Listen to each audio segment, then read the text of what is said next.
ये एक LG company का नॉन इन्वर्टर एसी है। 7-8 साल से ज़्यादा पुराना होगा, 10 साल पुराना होगा। जिसका मतलब प्रॉब्लम यही आ रहा था कि इसका जो मतलब वायर है वो मतलब आउटडोर नहीं चालू हो रहा था। तो इसको पहले आउटडोर के लिए वायर बदले, 40 फुट तार इधर उधर से घुरा के लाए। उसके बाद जब कंप्रेसर को कनेक्शन दिया गया तो कंप्रेसर तो घूम रहा है मगर ठंडा नहीं हो रहा। तो उसका जब कैबिनेट वगैरह खोल के देखें तो देखे कंप्रेसर का नीचे से लीक के गैस लीक हो गया है।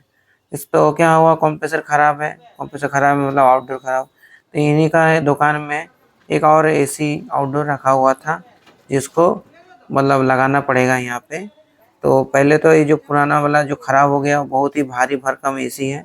इसको ऊपर से नीचे उतार लिया जा रहा है। देख रहे हैं बहुत ही भारी है, लगभग 70 केजी वजन होगा इसका। तो इसको उतारने के बाद, इसको हटाने के बाद जो यही मतलब दुकान का और एक एसी रखा हुआ था छत के ऊपर में, वो एसी लगाए हैं। तो वो एसी लगाने के बाद दिखाते हैं आपको क्या दिक्कत आया है इसमें। तो ये बहुत ही क्रिटिकल एसी रिपेयरिंग हुआ है इस साल का, क्योंकि बहुत ही मुश्किल मतलब इसमें टाइम लगा है, बहुत ही मुश्किल हुआ भी रिपेयर करने। तो ये एसी समझ आ रहा है कितना भारी है, इतना अच्छा बांधने के बावजूद कंप्रेसर बहुत तरफ झुक गया है। और इसका अंदर कंप्रेसर का लेग लीकेज होके पूरा ऑयल निकल गया, मतलब कंप्रेसर बर्बाद। इसका कारण क्या हुआ, कंप्रेसर खराब होने के बाद हाई एम्पेयर कंप्रेसर लिया, एक तार तार था वो तार जला दिया एक जगह पे। तो तार जलने का कारण कंप्रेसर चालू नहीं हो रहा था। तो हम लोग सोचे तो तार बदल देते हैं तो ठीक हो जाएगा। तार बदल दिए, तार बदलने के बाद फिर भी कंप्रेसर चालू हो गया मगर ठंडा नहीं हो रहा है। जब कंप्रेसर का कैबिनेट खोल के देख रहे हैं मतलब आउटडोर का कैबिनेट, तब पता चला कि इसका तो पूरा ऑयल वेल निकला हुआ है कंप्रेसर के नीचे से जंग लग के। तो क्या किए, एसी का एक एसी पड़ा हुआ था और देख ही सक रहे हैं, उसको ले आए नीचे सर्विस करके। उसको उसी जगह पे फिर से इंस्टॉल करने के बाद फिर नया समस्या आया कि इसका जो वाल है वहाँ से गैस निकल जा रहा है, क्योंकि धूप में कंटिन्यू रहा 7 साल। तो इसके चलते क्या हुआ, वाल के वहाँ पे से पूरा गैस निकल गया। तो वाल को तो रिपेयर कर दिए। वाल नहीं रिपेयर करने के बाद फिर जब गैस डालते हैं तो जाहिर सा बात है कंप्रेसर लीक होने का कारण ही गैस निकला होगा, यही सोचे थे। और वाल लीकेज होने के बाद गैस उसमें भी उड़ा है। तो वाल लीकेज रिपेयर करके वाल जो है दो लिंके का वाल, उसको रिपेयर करने के बाद फिर से गैस जब डाल रहे हैं तो गैस खाते जा रहा है, खाते जा रहा है। क्योंकि हो सकता है हम सोचे कि लंबा पाइपिंग है, 35-40 फुट इसका पाइपिंग है और भी ज़्यादा, मतलब 40 फुट का पाइपिंग है इसमें।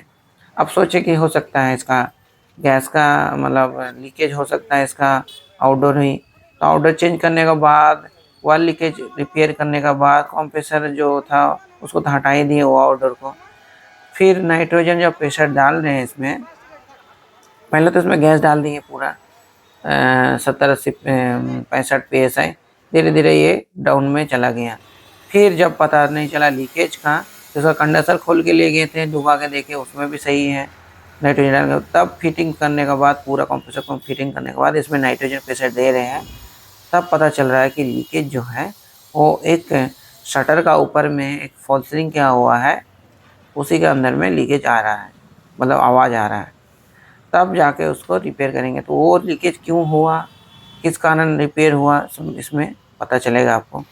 तो यहाँ पे नाइट्रोजन से प्रेशर दे रहे हैं 500 PSI। तो उसके बाद गैस रहा नहीं रहा है, निकल जा रहा है।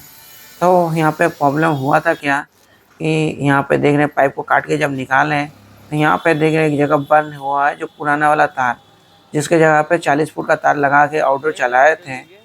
तो पुराना वाला जो तार था वहाँ पे जॉइंट था, जॉइंट के जगह पे बर्न हुआ। अब बर्न होने के बाद उस जगह को मतलब ट्यूब को गला दिया, क्वार्टर को पाइप को आग लगा दिया वहाँ पे, और वहाँ पे गैस का हाई प्रेशर के चलते वहाँ से लीकेज हो गया। तो प्रॉब्लम कहाँ से कहाँ आ गया देख रहे हैं, मतलब तार का जॉइंट में आग पकड़ा और आग पकड़ने के बाद पाइप को लीक कर दिया। क्योंकि हाई प्रेशर गैस रहता है ट्यूब के अंदर, गैस का पाइप का ट्यूब के अंदर, अब गर्म होने के बाद उस जगह को लीकेज कर दिया। तो पहले तो कंप्रेसर ख़राब होने के बाद हाई एम्पेयर लिया, हाई एम्पेयर के चलते जॉइंट के वहाँ पे आग पकड़ा और जॉइंट के वहाँ पे आग पकड़ने के बाद ट्यूब को लीक कर दिया। ट्यूब लीक करने का कारण थोड़ा सा लीकेज वहाँ से हो गया। अब गैस वहाँ से निकल रहा था, तो इसको पकड़ने में बहुत ही टाइम लग गया, इस मशीन को रिपेयर करने में। देख ही सक रहे हैं। और जो वहाँ से रिपेयर किए थे इससे पहले इसी को मतलब इंस्टॉलेशन किया था, बिना मतलब इंसुलेशन का इसके ऊपर टेप चढ़ा दिया था। देख रहे हैं आप लोग, बिना टेप, इसमें कोई टेप नहीं है, डायरेक्ट मतलब फॉर्म भी देना चाहिए था, बिना फॉर्म का इसके ऊपर टेपिंग कर दिए थे, जिसके कारण बर्न हुआ और पूरा प्रॉब्लम हो गई यहाँ पे। अगर इसके ऊपर इंसुलेशन रहता तो ये दिक्कत नहीं आता। तो यहाँ पे देख ही सक रहे हैं पूरा प्रॉब्लम क्या हुआ, यहाँ पे पाइप लीकेज हो गया यहाँ पे। तो यहाँ पे पाइप लीकेज होने के बाद यहाँ पे पाइप को ब्रीजिंग कर देंगे जो यहाँ पे लीकेज है, और यहाँ पे नेकेड नहीं छोड़ेंगे पाइप को फिर से यहाँ पे इंसुलेशन कर देंगे, पाइप टेपिंग करके पाइप करके। तो देखिए सर यहाँ पे कैसे जला है। और जो तार दिए 40 फुट उसको रहने देंगे। यहाँ पे देखिए लीकेज इस जगह पे हुआ है, पूरा एकदम भयंकर लीकेज हुआ है यहाँ पे। तार जो यहाँ पर था, तार यहाँ पे आग लगने के कारण यहाँ पे लीक किया है।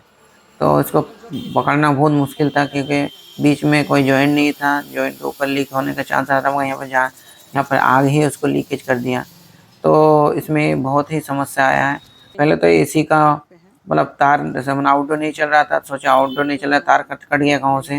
तार अलग से जगह से अलग तार ले गए 40 फुट का तार, उसमें ज्वाइन करने के बाद जब नहीं चला, फिर भी चला, आउटडोर चला, मगर ठंडा नहीं हुआ, तो सोचे लीक हुआ है। आउटडोर खोल के चेक किए तो आउटडोर का कंप्रेसर लीकेज है। तो आउटडोर कंप्रेसर लीकेज मतलब आउटडोर ख़राब। दूसरा आउटडोर जब फिट किए यहाँ पे, दूसरा आउटडोर फिट करने के बाद उसका वॉल लीकेज था। वॉल रिपेयर करने के बाद फिर गैस डालें तो फिर गैस फिर निकल गया। तो फिर गैस निकलने के बाद उसका कंडेंसर खोल के ले गए। कंडेंसर खोल के ले जाने के बाद उसमें नाइट्रोजन प्रेशर होल्ड किए 2 बार।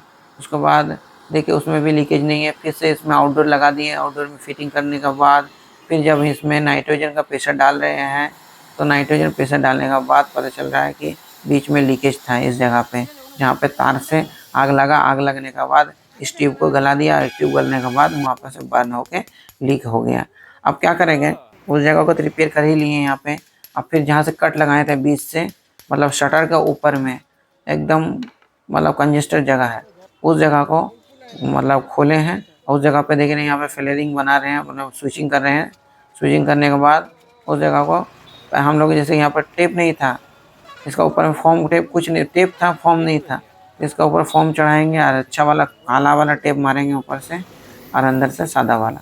तो यहाँ पर देख रहे हैं पूरा इंसुलेशन कर दे रहे हैं, क्योंकि पहले का मिस्त्री जो काम किया था उसमें इंसुलेशन नहीं दिया। इंसुलेशन रहता तो शायद ये दिक्कत ना आता। ठीक है, तो इंसुलेशन चढ़ा दे रहे हैं यहाँ पे पूरा में। अब इंसुलेशन कर दिए हैं। और जहाँ पे कट लगाए थे देख रहे हैं कि शटर का बीच से इसमें पूरा जा रहा है, उस साइड से उधर एकदम कंजेस्टेड जगह है। तो इस जगह पे इसका पाइपिंग और ब्रीजिंग कर रहे हैं यहाँ पे, बहुत ही मैंने कंजेस्टेड जगह पे। बहुत ही टफ रिपेयरिंग था ये वाला। हाँ, नीचे में दबा हुआ था पाइप। अब यहाँ पर जो ब्रीजिंग कर रहे हैं इस जगह को मतलब निकालना भी मुश्किल था।